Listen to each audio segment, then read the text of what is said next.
Hey guys, welcome back to the channel.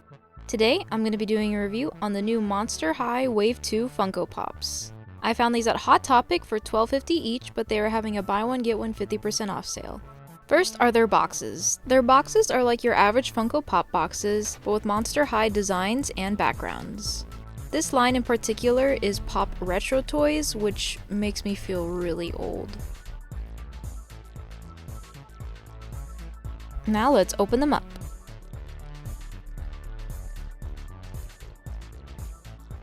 This wave is based on the Schools Out wave, and they only have 3 characters: Draculaura, Claudine, and Frankie. Draculaura has her hair in pigtails, pink eyeshadow, her pink heart beauty mark, her umbrella, earrings, and outfit. Frankie has their hair beret, their stitches, purse, and bracelet.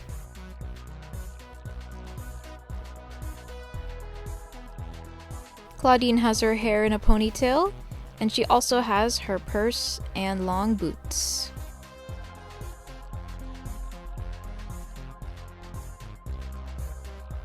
Thanks for watching. Please like, comment, share, and subscribe, and I'll see you next time. Bye!